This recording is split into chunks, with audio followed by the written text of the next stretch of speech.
네, 안녕하세요. 고성균의 장군몽군 유튜브 채널을 운영하는 예비역 소장 고성균입니다.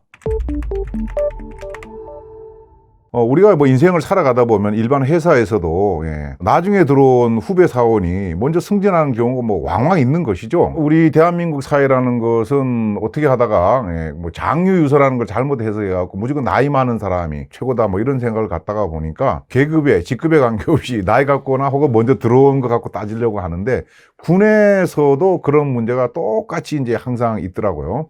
제가 소위 달고 처음 소대장을 나갔을 때도 우리 소대의 가장 그 옛날 말로 고참, 요즘 말로 이제 선임 병장 2명이 저보다 나이가 많았어요. 제가 그 25세 나갔는데 그 친구들은 그 당시에는 군대 생활을 이제 그 31개월, 2개월 할 때인데 또 군대를 좀 늦게 와갖고 나이가 많았는데 저는 제 부하니까 저는 이제 하대를 하는 것이고 거기는 저한테 이제 제가 상관이니까 존댓말을 쓰고 했는데 나중에 이제 더 철이 들고 계급이 더 올라가서 보니까 그런 것이 젊었을 때는 모르는데 계급이 올라가고 경험이 서로 많아지고 하다 보니까 여러 가지로 이제 좀 어색한 것이 많더라. 그런데 이제 그 가장 중요한 것은 이 조직 생활을 하는 경우에 있어서는 어쨌든 특히 군대라는 것은 계급과 직책에 의해서 질서가 유지되는 조직이기 때문에 철저히 이제 해야 되는 거죠. 그래서 이제 같은 사관학교 출신이라 하더라도 저보다 선배가 저보다가 진급이 늦게 되는 경우도 있고 또 반대로 제 후배가 저보다가 진급이 먼저 되는 경우도 이제 있는 거예요. 그것을 이제 잘 받아들여 갖고 서로 그 상호 존중하면서 해야 되는데 거기에서 내가 네 인관 선배인데 내가 군대 먼저 왔는데 이거 갖고 따지면은 답이 없다. 답이 없고 결국은 계급이 높거나 직급이 높은 사람이 이길 수밖에 없는 구조죠.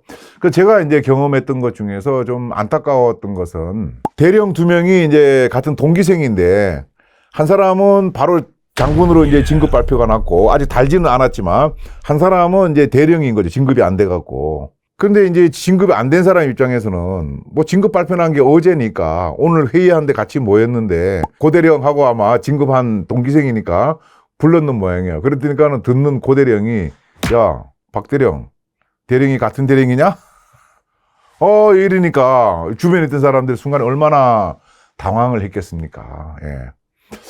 저는 이제 그런 것을 이제 이렇게 들으면서 야, 그건 아닌 것 같다. 아직 단 게 아닌데, 그것도 의도적으로 그런 것이 아니라, 어제까지 그냥, 야, 뭐, 고대령, 박대령 부르던 사이였는데, 자, 어쨌든, 뭐, 그렇게 넘어갔는데, 나중에 이제 군대 생활 하다가 보니까, 이 박대령이 이제 또 진급을 또 해서, 최종 계급에 갔을 때는, 박대령이 최종 높은데 제일 먼저 간 거예요. 그런데 이제 이 먼저 했던 야, 뭐, 같은, 그건 줄 알아! 했던 이 동기생은, 이까지 못 간 거죠. 못 가고, 뭔가 자리를 마치고, 어딘가 가서 근무를 해야 되는 상황인데 갈 데가 여기밖에 없는 거야. 자기 그 동기생 밑에. 주변 사람들은 그 내막을 아는 사람들은 이제 귀추가 주목되죠. 제일 높은 동기생이 옛날 자기를 우습게 알았던 이 사람을 과연 받을까? 안 받을까? 귀추가 주목됐었는데 이 가장 높게 되어 있는 박대령이 워낙 인품이 좋은 사람이라 갖고 야, 오라 그래. 이렇게 와서 이제 같이 이렇게 근무한 적이 있는데 그런 걸 이제 우리가 상당히 좀 조심해야 되는 거죠. 인간 살아가면서. 같이 근무는 했지만은 마음속으로는 아마 이 처음에 좀 이렇게 동기생인데 먼저 장군 진급했다고 우습게 봤던 이 사람은 상당히 마음이 불편했을 거다. 그럼 뭐 일이 제대로 됐겠나는 이제 생각을 하는 거죠. 병사가 사고 나는 건 잘못된 거죠. 군대는 이제 지휘 책임이라는 게 있는데, 내가 잘못한 건 아니지만, 내가 지휘관이기 때문에 어떤 책임을 져야 되는 그런 게 있어요. 근데 그런 것이 너무 과도하게 많은 경우가 있다는 거죠. 그 제가 이제 대대장 할 때, 우리 병사가 휴가를 나가갖고 여고생한테 몹쓸 짓을 했어요. 그래 이제 이게 유수의 보도가 됐어요. 저는 이제 그 유수를 접하지 못하고 나중에 이제 접했는데, 저 위에 이제 별 4개 다신 분이, 야, 그 대대장 누군지 모르겠는데 보직캠에서 빨리 잘라라. 이렇게 이제 얘기를 했다고 그러더라고요. 그런데 그 당시만 해도 뭐 그렇게 잘리는 사람들이 뭐 더러 있었어요. 그 뭐 저도 잘려도 할 수 없다. 이렇게 이제 숙명으로 받아들일 마음의 준비가 돼 있었는데 아니, 하루 이틀 지났는데 그걸 뭐 보직개임 시키려고 그러면은 뭐 징계를 주고 하려면은 사단에서 징계위원회를 소집을 해서 불러갖고 무슨 그 회의를 해야 되는데 통 연락이 없는 거예요. 그래서 제가 사단에 그 징계 담당하는 참모한테 전화를 해서 나 지금 혼내려고 부르지 않습니까? 했는데 좀 기다려보라는 거예요. 근데 하여튼 날이 지나도 소식이 없어갖고 제가 주기적으로 사단에 전화해서 빨리 정리하자. 그렇게 했는데 나중에 이제 얘기를 들어보니까 그 군사령관이 이제 대대장을 보직해임 시키라 그러니까 조직이라는 거는 법과 규정에 의해서 이제 움직여야 되는 것인데 인사법에는 대대장 중령의 생사였달고 보직해임을 시키고 하는 것은 사단장한테 주어진 권한인 거죠. 그런데 그것을 2단계 상급 지휘관인 군사령관이 이제 자꾸 개입하려고 그러니까 그 당시 그 우리 사단장님께서 상당히 마음이 불편하셨는가 봐요. 예. 군사령부에 이제 별 한 개 다른 그 담당 장군한테 전화해서 야, 이거는 법적으로 내 관할 업무고 내 권한인데 왜 자꾸 위에서 콩나라 판나라 그러냐. 난 그렇게 못한다. 예. 이렇게 해서 사실은 뭐 징계를 안 받고 넘어간 거죠. 제가 대대장으로서 평상시 우리 병사들 휴가 가거나 외출 나가갖고 나쁜 짓 하면 안 된다고 뭐 다 교육을 해요. 중대장도 그날 신고받으면서 교육을 하고 내보냈어요. 그럼 딱 그 매뉴얼에 들어가 있기 때문에. 그런데 그거를 이제 대대장이 과연 어떻게 책임질 수 있는 것인가. 예. 그래서 그 이후에 이제 그런 것들이 조금 이렇게 뭐 정리가 된 부분도 있지만은 여전히, 군의 어떤 그 사고가 나고 그러면은 이유 불문하고, 특히 이제 정치권 이런 데에서 물론 어떤 그 이번 같이 뭐 사망 사고가 나고 그러면 진짜 안타까운 일이죠. 또 그렇지 않은 일까지도 군 관련된 것이 어떻게 보도되고 이러면은 그 위에 높은 지휘관들이 혹은 정치권에서 국민들이 뭐라 그러니까는 어떻게 하라 이렇게 해갖고 제 입장에서 볼 때는 좀 아까운 인재들이 너무 일찍 사라지는 그런 경우도 많은 것 같아. 그런 면이 좀 안타까운 게 있었는데 저도 이제 그런 경험을 이제 한번 했던 것이죠. 뭐 우리가 흔히 장군이 되면은 100가지가 변한다. 이제 이렇게 저도 옛날에 장군 되기 전에 그런 소리를 들었는데 세본 적은 없어요. 100가지가 변했는지. 그 눈에 띄는 큼직큼직한 것만. 대령 때까지 내가 갖지 않았거나 대우받지 않던 것들이 이제 큼직큼직한 게 눈에 띄겠죠. 제일 먼저 사실은 그 띄는 것이 이제 차였죠, 차. 대령 때까지는 우리가 지휘관이라 그러는 직책에 있는 장교만 그 이제 찝차, 그것이 이제 주로 이제 배차가 되는데 장군이 되고 나면 이제 그 찝차도 있지만 이제 일반 승용차가 이제 개인별로 나오고 당연히 거기 이제 운전병이 나오는 거죠. 그것이 이제 가장 큰 변화였는데 지금은 장군 됐다고 이제 차를 다 안 줘요. 운전병 인원도 이제 많이 이제 없어진 데다가 장군인데 왜 차 주냐 뭐 이렇게 또 해갖고 안 주고 이제 필요하면은 이제 배차 신청을 해갖고 그때 이제 차가 이제 올라와서 이제 간다고 이제 그러더라고요. 제가 있을 때까지는 이제 차가 개인별로 할당이 돼 있었는데 지금은 이제 그런 시스템이 아니고 신청하면 이제 주는 대신 부대를 지휘하는 우리가 지휘관이라 그러는 직책이 있는데 이 사람들은 항상 언제 출동을 해야 될지 모르고 그러니까 거기는 이제 차가 이제 운전병하고 고정으로 이제 지정이 돼 있는 거죠. 군대 배차가 돼 있다 그러는데 이제 그렇게 돼 있는 나머지는 그렇게 안 돼 있다. 그럼 원스타든 투스타든 마찬가지다. 아, 장군 되면은 차가 나와서 좋구나 하는 거를 느꼈던 게 제가 중령 때 우리 그 모시던 과장님이 어느 날 대령에서 장군으로 진급 발표가 났어요. 별을 다른 건 아니에요. 발표가 났을 뿐이야. 근데 퇴근 시간이 되니까 우리 사무실 문이 딱 열리면서 병사 한 명이 고개를 쓱 들이밀더라고요. 육군본부 사무실에는 병사들이 없거든요. 너 왜 왔니? 하고 제가 물으니까, 장군님 모시러 왔다는 거야. 우리 방에 장군님 없는데, 그래. 우리 과장님 모시러 왔는 모양이구나. 그래. 과장님, 이거 장군님 모시러 왔답니다. 제가 이제 그러니까, 야, 내려가라. 그래. 뭐 이렇게 좀 아직 퇴근 시간 안 됐으니까 그랬는데, 그때 이제 제가 보면서, 야, 나도 그럼 열심히 근무해갖고, 장군이 되면은 운전병이 오는 거야. 그 생각을 했었거든요. 한 5년 뒤에 그날이 됐어요. 그 진급 발표가 났는데 제가 이제 진급자 명단에 있다고 이제 연락을 받았죠. 그 일하고 있는데 퇴근 시간 되니까 예, 제가 딱 그 알고 있으니까 저 문이 열리는 거 안 열리는 걸 보고 있는데 문이 딱 열리는 거. 5시 되니까 문이 딱 열려요. 근데 병사 한 명이 왔길래 제가 이렇게 다른 직원들이 이제 부하들이 있으니까 일하는데 방해되면 이렇게 불러갖고 왜 왔니? 그러니까 장군님 모시러 왔다고. 그래서 야 고마운데 나 오늘 야근거리가 있어갖고 퇴근 못하니까 너 내려가라. 이제 그랬던 기억이 있는데 이제 그것이 어떻게 보면은 장군 됐을 때 이제 차가 운전면허가 나왔던 것이고 그 다음에 이제 복장에 이제 많은 변화가 있는 거죠. 지금은 이제 그 예복이 그 지급이 안 되고 있는데 옛날에는 이제 장군들한테 그 동계에는 이제 검은색, 여름에는 이제 하얀색으로 되어 있는 예복이라는 걸 이제 줬어요. 이제 그 다음에 이제 장군하라 그래갖고 지퍼가 달려 있는 그 벗고 신기가 편한 그런 이제 장군하라 그러는 이제 그 발목까지 올라오는 이제 그런 신발을 줬었는데 그것도 사실은 행사라든지 뭐 이렇게 있을 때 신고 실내에 있을 때 신지 훈련장 나갈 때는 그거 신으면은 뭐 방수도 잘 안 되고 불편하기 때문에 병사들이 신는 똑같은 끈매는 그런 걸 이제 신고 다녔는데 어쨌든 장군한테 그런 장군화라는 게 나왔고 그 다음에 이제 이거 장군 벨트라 그래갖고 그 검은 가죽으로 되어 있는 벨트가 나오고 그 벨트에 이제 착용하는 이제 권총이 나오는데 우리가 이제 그 대령까지 나오는 권총은 이제 4호경 권총이라 그래갖고 좀 무겁고 커요.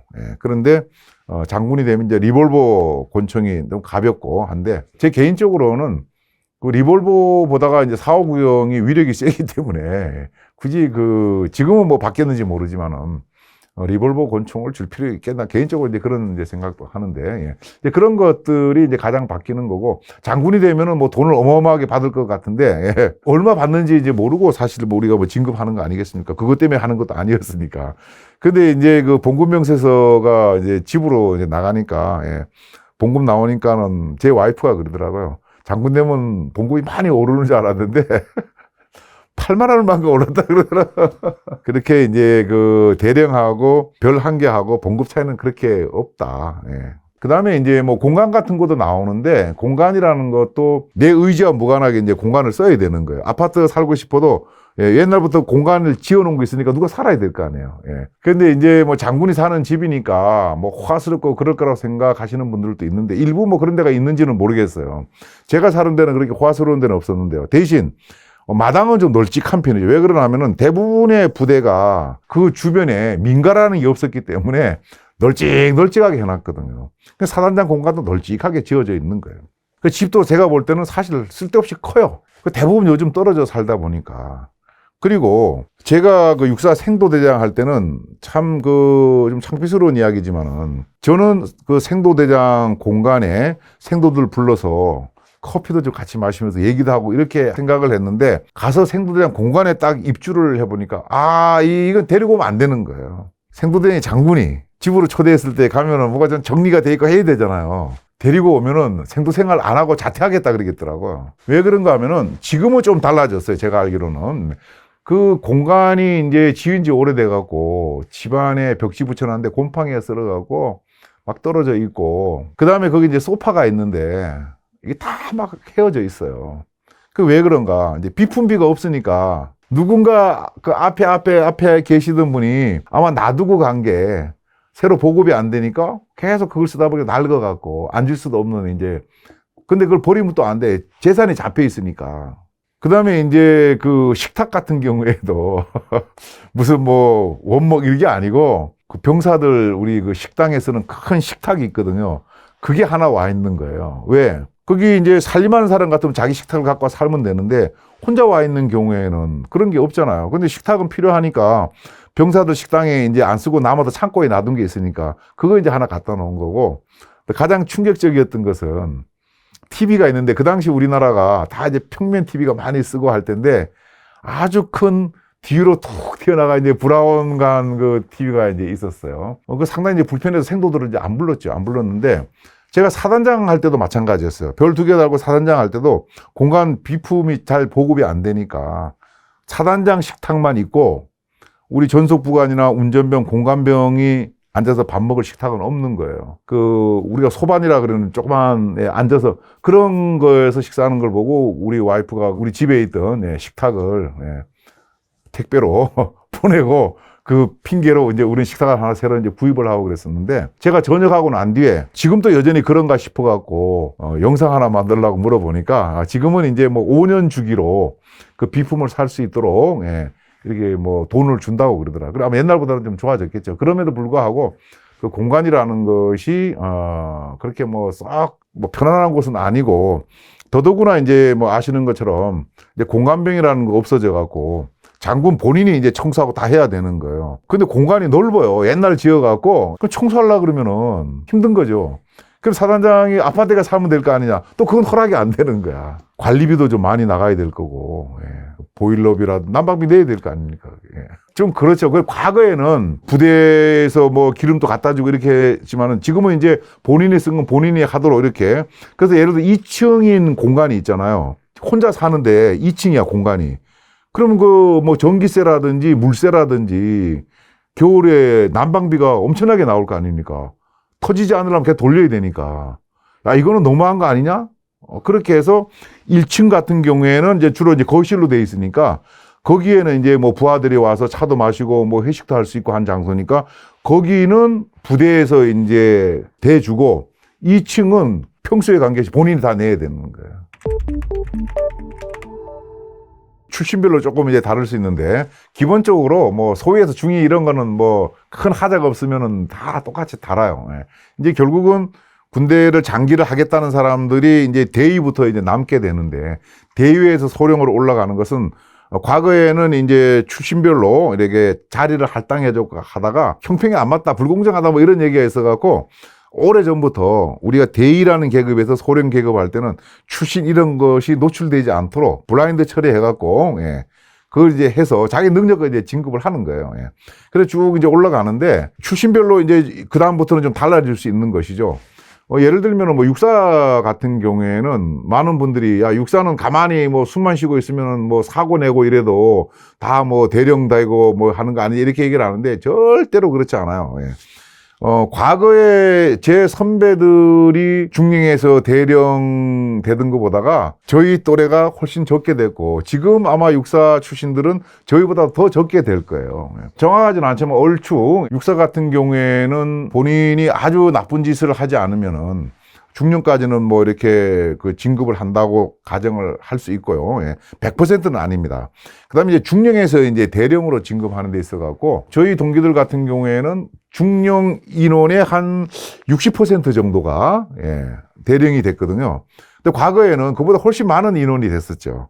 그런데 육사만 있는 것이 아니고 뭐 학군도 있고 삼사도 있고 학사도 있고 있다 보니까 나눠서 같이 가야 되는 거 아니냐 이렇게 하다 보니까는 또 군대라는 조직이 유지돼야 되다 보니까 여러 가지 이제 고려 요소가 많은 거예요. 이제 그 다음에 이제 대령에서 장군으로 진급하는 것은 또 그 중에 또 극소수가 이제 되는 거죠. 그럼 이제 소위 때 기준으로 해갖고 그 장군이 얼마나 될까. 저희들 동기들 같으면은 뭐 소위를 뭐 320여 명 인관을 해갖고 장군을 얼추 한 50명 됐다고 가정하면은 퍼센테이지로 뭐 한 4, 5% 되겠죠. 그 대략 좀 차이는 있을지 몰라도 대략 그 정도 선에서 되지 않겠는가. 이제 그렇게 생각을 해요. 요즘은 이제 뭐 장군 숫자도 많이 줄어갖고 옛날보다 장군 되는 것도 줄어들었겠지만은 그것이 이제 그런데 출신별로 좀 다를 수 있고 출신별로 모든 걸 다 똑같이 할 수는 없지 않습니까? 혹자는 그럴 수 있죠. 야, 출신이 뭐 중요하냐. 똑같이 다 나눠주면 인원 대비 나눠주면 될 거 아니냐 그러는데 그럼 누가 열심히 하겠습니까? 경쟁이 있는 거니까 이제 그런 거고 그 다음에 이제 한 개에서 두 개 가고 두 개 뭐 세 개 가고 하는 것은 어떤 자기가 갖고 있는 이제 장군이지만은 우리가 대령까지는 병과라는 게 있어요. 이제 무슨 보병이 있고 포병이 있고 뭐 이런 여러 병과가 있는데 장군이 되면 이제 그런 병과가 없어지고 하나로 이제 그냥 장군 이렇게 되는데 그렇지만 내부적으로는 이제 또 그 병과가 또 살아 움직인다고 보면은 거기에서 이제 뭐 두 개 가고 세 개 가고 하는 것은 그야말로 이제 병과와 어떤 출신에 따라 갖고 이게 차이가 워낙 많기 때문에 뭐 일정하게 퍼센테이지를 말하기는 어렵다. 생각하기엔 나름인데 육사 입장에서는 육사가 불이익을 당한다고 보고 있고요. 뭐 우리가 비육사라고 흔히 얘기를 하는데 거기서는 왜 육사가 다 해 먹느냐 이제 막 이렇게 얘기를 하는데 그걸 이제 객관적으로 누가 봐줄 것인가 하는 건데 제 개인적인 생각은 그래요. 물론 이제 군 생활이 오랫동안 하다 보면 다 똑같아질 거 아니냐 그러지만은 똑같아지는 사람들도 있고 똑같아지지 않는 사람도 있다는 것이죠. 예, 그 차이를 이제 우리가 두고 무조건 똑같이 나눠 먹는 것이 그러면 맞는 것이냐. 능력과 이런 거에 관계없이 똑같이 나누는 것이 맞느냐 아니면은 어느 정도 포션을 주면서 그 중에서 그래도 능력을 이렇게 해야 되는 것이 좋으냐 하는 것은 과연 어느 것이 조직에 더 바람직한 것인가 예.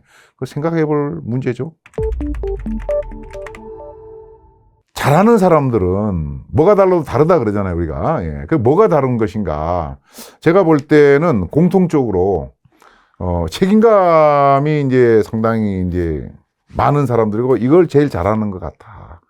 그 다음 두 번째는 주변 사람들하고 이제 공감을 잘 한다는 거죠. 공감을. 예. 그 다음에 이제 이 일이라는 것은 나 혼자 하는 게 아니니까 서로 이제 화합하려고 하는 그런 노력을 이제 하는 사람들이 결국은 최상위까지 올라간다.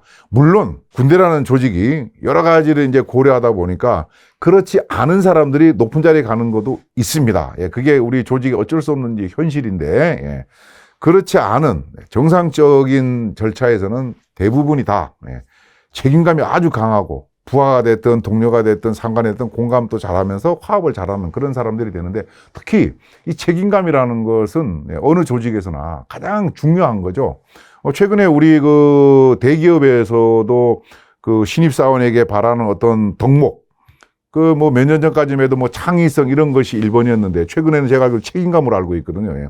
그 책임감이 가장 중요한 것인데, 특히 군대에서 책임감은 왜 중요한가 하면은 내가 예를 들어 소대장이라 그러면은 소대장 밑에는 부하 전우가 한 3, 40명 있는 거예요. 내가 이제 어떤 책임감을 갖고 일을 하느냐에 따라 갖고 전투를 한다 그러면은 이 3, 40명의 목숨이 왔다 갔다 한다는 것이죠. 예. 그래서 거기에 대한 어떤 조직에 대한 그 책임감을 크게 갖지 않으면은 절대로 될 수 없는 것이다. 근데 제가 경험했던 그 0.01%에 들어간 많은 그런 간부들 같은 경우에는 희생정신을 바탕으로 해갖고, 희생정신을 바탕으로 해서 책임감이 누구보다도 강했다. 누구보다도 강했다. 그래서 우리가 이제 흔히 이야기하는 공은 부하에게 책임은 나에게 이게 딱 맞는 말이에요. 예. 그런데 그런 것을 생각하지 않고 그것을 왜 내가 책임져야 하느냐 이렇게 하는 상급 지휘관이 있다 그러면은 저는 그 사람이 처음부터 그 조직에 있어서는 안 됐을 사람이다 이런 이제 생각을 개인적으로 합니다. 그래서 하여튼 어쨌든 책임감이 가장 중요한 거고 그 다음에 이 책임감을 우리가 잘 달성하고 잘 하려고 하면은 공감을 할 줄 알아야 되는 거예요. 내가 아무리 맛있는 떡을 만들어 놔도 이것을 사러 온 고객이 맛있다고 공감을 해줘야지 이게 팔린다 이 말이죠. 근데 이것을 우리가 계급이 높거나 나이가 많으면은 공감하려고 잘 생각을 안 하고 무조건 주변 사람들 보고 야 이거 맛있다니까 먹으라니까 이런 강요를 이제 하는데 그렇게 하면은 자발적인 이제 복종을 이끌어낼 수 없기 때문에 결국은 그것이 최종적으로는 내가 책임을 다하는데 전혀 도움이 안 된다. 내 책임을 다하는데 도움이 되려고 그러면은 내 주변 사람들이 내가 하는 일에 공감할 수 있도록 해야 된다는 거죠. 그럼 어떻게 공감을 해야 되느냐? 내가 먼저 상대적으로 높은 위치에 있거나 많이 갖고 있거나 뭘 한 사람이 그렇지 않은 사람들을 이해해 주려고 노력을 해야 된다는 거죠. 그렇게 해야지 공감이 될 거 아닙니까? 야, 너는 뭐 돈이 많으니까 그렇지, 너는 계급이 높으니까 그렇지, 나는 그게 없는데 어떻게 하라는 거야? 그 사정을 알고 가까이 갈 준비를 해야 된다는 거죠. 그 다음에 이제 이 화합이라는 거죠. 뭐 공감과 비슷할 수도 있지만은 특히 군대의 전투라는 것은 내가 혼자 하는 게 아니고 그 다음에 내가 무슨 기한을 한다 하더라도 상급 부대로 올라갈수록 일반 회사도 마찬가지일 겁니다. 상급 부서로 올라갈수록 내 책상에서 내 혼자 해결할 수 있는 일보다는 옆에 부서와 협조를 해서 함께 가야 되는 일이 훨씬 많을 거라는 것이죠. 내가 아무리 좋은 계획을 만들어서 이 물건을 우리가 구입하면 되겠다고 사장님한테 올려도 돈을 관리하는 그 부서에서 돈 없어서 안 되겠는데요. 이러면 안 되는 거 아니에요. 예. 그러니까 평상시부터 그런 부서 간의 어떤 협조, 화합 이것이 대단히 중요하고 특히 군인들은 전투를 한다 그러면은 우리가 이제 뭐 협조된 공격을 하고 협조된 방어를 한다 그러는데 우리 부대만 잘 싸워갖고 될 일이 아니고 북한군이 쳐들어왔는데 우리 부대만 계속 방어를 잘하고 있는 거예요. 그런데 평상시 내가 방어는 잘하는데 다른 동료들하고 화합이 잘 안 되고 잘못 보였다 그러면은 주변에 있는 동료들이 내가 위급할 때 자기 일처럼 생각하고 도와줄까? 사람이기 때문에 알 수 없는 거예요. 그러니까 가능하면은 우리가 뭐라 그럽니까? 함께 잘 먹고 잘 살 수 있도록 화합 정신을 갖는 것이 대단히 중요하다. 예, 그런 사람들이 결국은 상위로 올라가는 것이 아니겠는가. 뭐 사회에도 저는 마찬가지라고 생각이 되고요. 특히 우리 사회가 뭐 상위 1% 가고 안 가고를 떠나갖고 제 개인적으로 느끼는 건데, 우리 사회가 여러 가지로 지금 뭐 갈등도 많고 그런데 그 왜 그럴까? 상대적으로 높게 있는 또 상대적으로 그런 할 수 있는 권한을 갖고 있는 사람들, 쉽게 얘기하면 정치인들이 너무 무책임하고 국민들하고 공감할 줄도 모르고 상대방하고도 공감할 줄 모르고 그 정치하는 분들이 진짜 국민들을 어떻게 하면 잘 먹고 잘 살게 행복하도록 할 것인가 하는 그런 책임감을 갖고 국민들과 공감하고 또 당끼리도 공감하고 말이죠. 서로 화합하고 해야 되는데 이제 그런 것이 전혀 없고 옛날 같이 뭐 저만 그렇게 생각하는지 모르지만은 제가 어렸을 때 우리 사회에는 가톨릭의 뭐 김수환 추기경님이라든지 개신교의 한경직 목사님, 불교계의 법정 이런 스님들이 같이 어울리시기도 하고 상징적인 의미로 저는 이제 봤는데 그분들이 뭐 메시지를 같이 내기도 하고 이렇게 했는데 그런 어떤 사회적 어른이 있어서 사회를 좀 통합해 나가고 그런 모습들이 필요한데 그런 어떤 위치에 가려고 그러면은 뭐 제 개인적인 생각은 책임감도 좀 강하고 공감도 잘하고 화합도 잘하고 그런 사람이래야지 그 위치에 가갖고 우리 국가를 끌고 나갈 것이고 또 더 작은 조직에서도 그런 사람들이 상위 0. 몇 %에 들어가지 않겠는가 그런 개인적인 생각을 합니다. 제가 볼 때는 일단은 이 규정을 이제 안 지켰다는 거죠. 그 육군에는 육군 규정이 있고 공군에는 공군 규정이 있는 거예요. 그 규정에 보면은 각 직책별로 해야 될 업무 매뉴얼이 나와 있는 것이죠. 이런 것은 이렇게 해라. 이런 것은 뭐 하면 안 된다든지 이렇게 나와 있는 거예요. 그럼 거기서 허용한 범위 내에서 얼차려 요번에 이제 군기훈련이라 그러는 그런 걸 줘야 되는데 그 규정에 언급되어 있지 않은 뭐 완전군장을 해갖고 훈련 들어온 지 며칠 되지도 않은 신체적으로 전혀 받아들일 준비가 안 돼 있는 훈련병에게 그 완전군장을 짊어져 갖고 뭐 뛰게 하고 이러는 대단히 이제 잘못된 것이라는 거죠. 이제 그런 것이 이제 그 일하는 간부가 규정을 제 입장에서는 전혀 안 읽어본 것 같다는 거죠. 한 번만 읽어보면은 그 어려운 내용 무슨 수학 공식 푸는 것도 아니기 때문에 다 알 수 있는 것인데 너무 쉽게 생각했다 이런 안타까움이 많이 들고요. 그 뭐 중대장이 직책을 얼마나 있었는지는 모르지만은 상당히 그 만약에 장기간 근무하다가 그렇게 됐다 그러면은 우리가 그 하인리 법칙이라고 큰 사고가 날라 그러면은 잔잔한 사고가 한 29개 정도 나고 그 다음에 그런 징후가 한 300개가 보인다 하는 1대 29대 300 하는 거지 하인리 법칙 아닙니까? 그런 아마 어떤 전조가 뭐 있었을 수도 있는데 그런 것들이 이제 뭐 본인이 됐든 아니면 주변에서 전혀 체크가 되지 않고 한 것이 매우 좀 안타깝다. 이제 그런 생각을 하고 있습니다. 얼차려는 있어야 되는 거고요.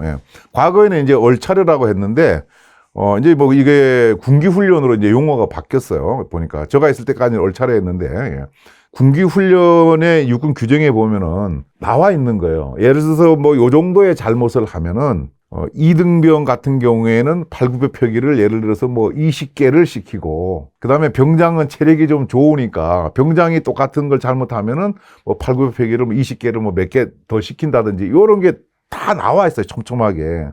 근데 거기에 완전군장이라는 걸 해갖고 뛰도록은 안 나와 있다는 거죠. 특히 훈련병에 대해서는.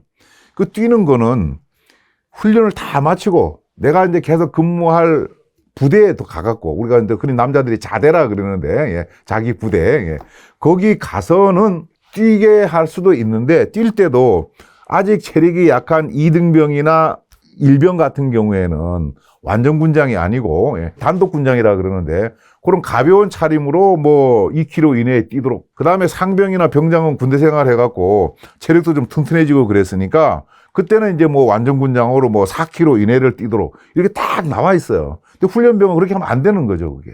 저 아주 옛날에는 없었어요. 우리가 그 젊었을 때는 없다 보니까 마구잡이로 막 뭐 구타하고 막 얼차려라는 막 가혹행위를 하고 그러다 보니까 인명피해가 많고 그러니까 이제 얼차려 규정이라는 걸 이제 만드는 거예요. 꽤 오래됐어요, 그것도. 그렇게 만들었고 이제 그 뒤에 이제 군기 훈련이라는 걸로 새로 이렇게 바뀌어서 돼 있는데 그거 읽어보면 다 할 수, 한글로 아라비아 숫자로 돼 있는데 그거 모를 수가 없는데 그 중대장이 너무 쉽게 생각한 것 같다 하는 그런 안타까움이 진짜 많습니다. 예.